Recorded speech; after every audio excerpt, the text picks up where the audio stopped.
ሰላም የፍቅር እንደገና የፍቅር ታድሶ የፍቅር መነቃቃት ታዳሚዎች እንደምን አላችሁ? ሰላማችሁ ይብዛ።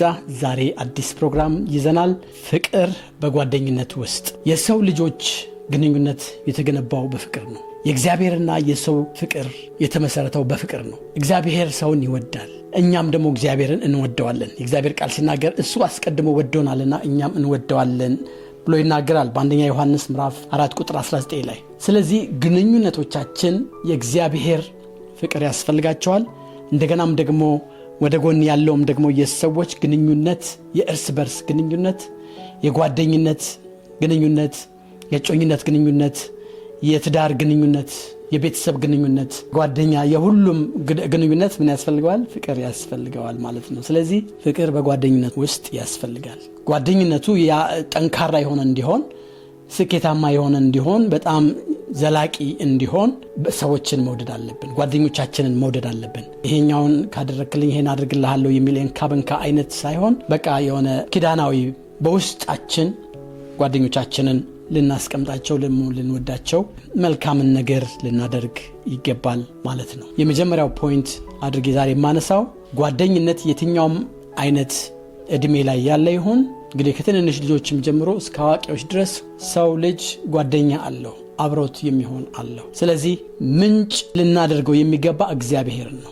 የፍቅር ምንጭ ልናደርገው የሚገባ እግዚአብሔር ነው። እግዚአብሔር የሁሉ ነገር ምንጭ ነው። ነገር ግን ሰውን የምንወድበትንም ደግሞ ያንን ኃይል፣ ያንን አቅም፣ ያንን የምናገኘው ከራሱ ከእግዚአብሔር ነው። እግዚአብሔር ምንጭ ነው። አንዳንድ ጊዜ ጓደኞቻችንን በጣም የምንወድ ሰዎች ጓደኞቻችን ላይ ዲፔንድ ልናደርግ እንችላለን እና አንዳንድ ጊዜ ከእግዚአብሔርም በላይ እነሱ የሁሉ ነገር መገኛ እንደሆኑ አድርገን የምናስብበት ጊዜ አለ እና ጊዜያችንን ለእግዚአብሔር ከምንሰጥ ይልቅ ጓደኞቻችን የምንሰጠው ጊዜ በጣም ብዙ ነው እና አንዳንድ ጊዜ ባላንሱንም ይለቃል። ስለዚህ የጓደኝነት መዋደድ እና ሪሊ አብሮ መኖር በጓደኝነት ወደ ጥሩ ደረጃ ላይ ያድግ ስለሚችል ምንጩን ግን መሳት የለብንም። ሁልጊዜ እግዚአብሔርን ቅድሚያ ያደረገ ህይወት እንደ ክርስቲያን ሊኖረን ይገባል። ከዛም በኋላ ደግሞ ጓደኛችን እሱ አምላካችን አይደለም፣ ወይንም ደግሞ እሱ የደስታችን ሶርስ ወይንም ምንጭ አይደለም። ስለዚህ እንደዛ አድርገን የምንስለውን ስል ልናጠፋው ይገባል። እግዚአብሔር ብቻ ነው የኛ ምንጭ ማለት ነው። ኢቨን ጓደኞቻችንን የሰጠን እግዚአብሔር ነው። ጮኞቻችንን የሰጠን እግዚአብሔር ነው። ትዳርን የሚሰጠን እግዚአብሔር ነው። ልጆችን የሚሰጠን እግዚአብሔር ነው። ስራን፣ አገልግሎትን የሚሰጠን አምላክ እግዚአብሔር ነው።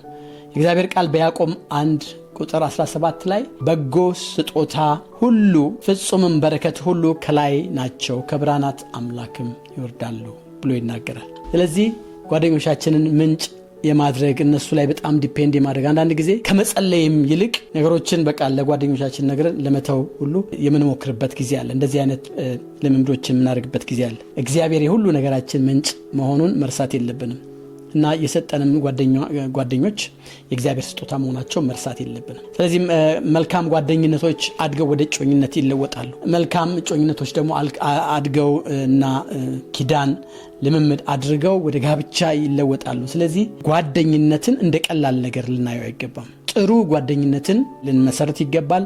ከዛም ደግሞ እንደሚገባም ጓደኝነት ውስጥ እግዚአብሔርን ምንጭ አድርገን ከእግዚአብሔር ፍቅር እየተቀበልን ጓደኞቻችንን በእግዚአብሔር ፍቅር አጋፔ በሆነ አንኮንዲሽናል በሆነ ሳክሪፊሻል የሆነ በቃ መስዋዕትን በማድረግ በሆነ አይነት ሪሌሽንሽፕ ከጓደኞቻችን ጋር ልንሆን ይገባል ማለት ነው። ስለዚህ ከእግዚአብሔር ከተቀበልክ፣ ከክርስቶስ ከተቀበልክ ለጓደኛም መስጠት ትችላለህ። እግዚአብሔር ያስተማረ ነገር ሲኖር ለጓደኛ ታስተላልፋለህ፣ ታስተምራለህ። እግዚአብሔር የሰጠ ነገር ሲኖር አንተም ለጓደኛ ትሰጣለህ። እግዚአብሔር በፍቅሩ ሲሞላህ በክርስቶስ ኢየሱስ መስዋዕታዊ በሆነው በዛ በአጋፔ ፍቅር እግዚአብሔር ሲሞላህ ለጓደኛ ማስተላለፍ ትችላለህ። ስለዚህ ሁለተኛው ነጥብ የምናደርገው ቀጥተኛው ግንኙነት ከእግዚአብሔር ጋር ያለው ግንኙነት ይቀድማል። ግንኙነታችን ከእግዚአብሔር ጋር ይቀድማል። ከጓደኛችን በፊት፣ ከጮኛችን በፊት፣ ከትዳራችን በፊት፣ ከልጆቻችን በፊት። ይህን ሁል ጊዜ ማስተዋል እና ማስታወስ አለብን።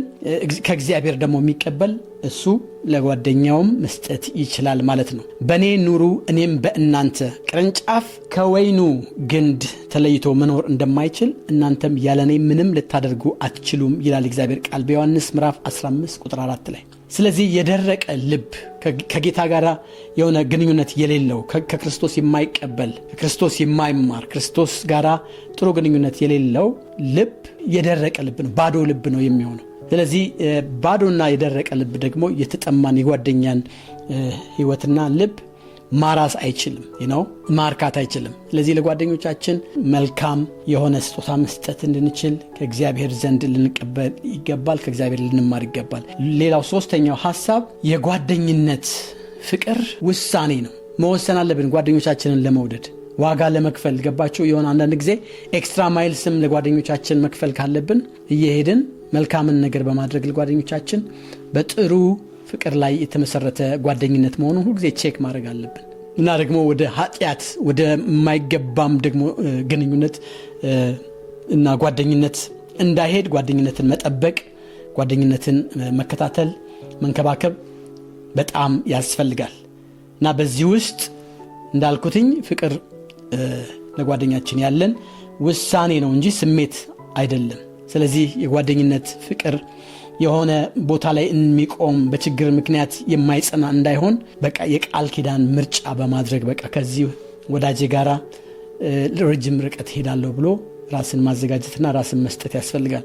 በአንደኛ ቆሮንቶስ ምዕራፍ 13 ቁጥር 4-5 ምን ብሎ ይናገራል? ፍቅር ይታገሳል፣ ፍቅር ቸርነትን ያደርጋል፣ ፍቅር በደልን አይቆጥርም። ይሄ በቃ የመንፈሳዊ ሰው ወይንም ደግሞ የክርስቲያን ጓደኝነት በዚህ ይሄ እንግዲህ አጋፔ የሆነ የእግዚአብሔር የሆነ ፍቅር ነው። ሁሉ ጊዜ የሚታገሰን እግዚአብሔር ነው። ሁሉ ጊዜ ቸርነትን የሚያደርግልን እግዚአብሔር ነው። ስናጠፋ ሁሉ ጊዜ የሚምረን እግዚአብሔር ነው። እንደዚህ አይነት በቃ ብዙ ጥፋቶችን እያጠፋን የሚወደን አምላክ እግዚአብሔር ነው።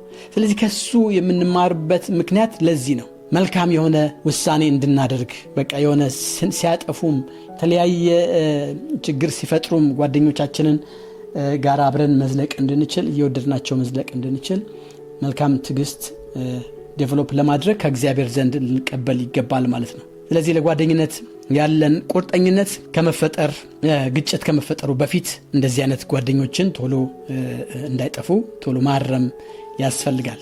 እንግዲህ የሰው ግንኙነት እንዳልኳችሁ በተለያየ ምክንያት ይሰበራል፣ ይሰናከላል፣ አንዳንዴ ይጠፋል፣ ጓደኝነት ይቆማል። በቃ የሆነ ሰዎች ከጓደኞቻቸው ጋር አብረው መቀጠል ያቆሙና የሆነ ጊዜ ላይ በቃ የሆነ ጋፕ ይፈጠራል እና በዚህ ጊዜ ማስተካከያዎችን ማድረግ ያስፈልጋል። ግንኙነት እንዲታደስ በቃ አንዳንድ ጊዜ እነሱን ትልቅ አድርጎ ስሎ አስቀምጦ የሆነ ጥበቃችን ኤክስፔክት ያደርግነውን ነገር በጣም ሃይ ማድረግ እሱን ማስተካከል ያስፈልጋል ማለት ነው። ኤክስፔክቴሽናችንን ሃይ አለማድረግ። ሰው እንዲሆኑ እንፍቀድላቸው። እንዳልኳችሁ ቅድም የሆነ አምላክ አድርገናቸው የሆነ የማይገባ ፖዚሽን ላይ ማስቀመጥ ይሄ ስህተት ነው ገና ሲጀምር። ስለዚህ ኤክስፔክቴሽናችንን በጣም ማስተካከል አለብን። እንደ ሰው ልንቀበላቸው ይገባል። ሌላው ደግሞ ተግባቦታችን በጣም ወሳኝ ነው። እንደዚህ የምናደርገው ከጓደኞቻችን ጋር ያለን ኮሚኒኬሽን ሲሪየስ ልንወስደው ይገባል እና ያንን ሁሉ ጊዜ ካልቲቬት ለማድረግ ለማሳደግ ጥሩ ተግባቦት ያለን ሰዎች መሆናችንን ሁሉ ጊዜ ቼክ ማድረግ አለብን። የምናጠፋው ነገር ካለ ማስተካከል፣ ስንበድል የሆነ ይቅርታ መጠየቅ፣ መንፈሳዊ ሰዎችንን አብረን በመጸለይ የሆነ የተበላሸ እንትን ካለ ጋፕ የተፈጠረ ነገር ካለ ማስተካከል ማለት ነውና ነገሮችን እንደገና ሪሴት ማድረግ፣ እንደገና ነገሮችን ሪፎከስ ማድረግ፣ እንደገና ማስተካከል፣ ተነጋግሮ ወደ ነበረበት መመለስ። ያዕቆብ 1 ቁጥር 19 ላይ እግዚአብሔር ቃል ብሎ ይናገራል፣ ሰው ሁሉ ለመስማት የፈጠነ ለመናገርም የዘገየ ይሁን ይላል። ስለዚህ ኮሚኒኬሽናችን ላይ በጣም መጠንቀቅ ያለብን፣ ሁልጊዜ አድማጮች መሆናችን ቼክ ማድረግ አለብን። ካውንስለሮች በጣም በዚህ የተካኑ ናቸው፣ ደግሞ መሆንም አለባቸው። የሰዎችን ችግር በጣም ዝም ብለው በመስማት ጎበዞች ናቸው። ስለዚህ እኛም ይህንን ነገር ፒክ ልናደርግ ይገባል። መስማት፣ በቃ ማድመጥ፣ ከዛም ደግሞ ለመናገር የኛን ፓርት ሲመጣ በብዙ ጥንቃቄ ኮሚኒኬት ማድረግ ማለት ነው። ከጓደኛችን ጋር ፍጹምነትን የመጠበቅ ግዴታን ይህንን እንደሆነ አድርገን መውሰድ የለብንም። ፍጹምነትን መጠበቅ የለብንም። ይህንን የጓደኝነትን ፍቅር በጓደኝነት ውስጥ ሊኖር የሚገባውን ኮሚኒኬሽን እዚህ ጋር እንድናቆም ፈልጋለሁኝ። እግዚአብሔር አምላክ ይባርካችሁ። እንግዲህ ጠለቅ አድርገን በሌላም ቶፒክ ይህንን ልናነሳው እንችላለን። እግዚአብሔር ይባርካችሁ።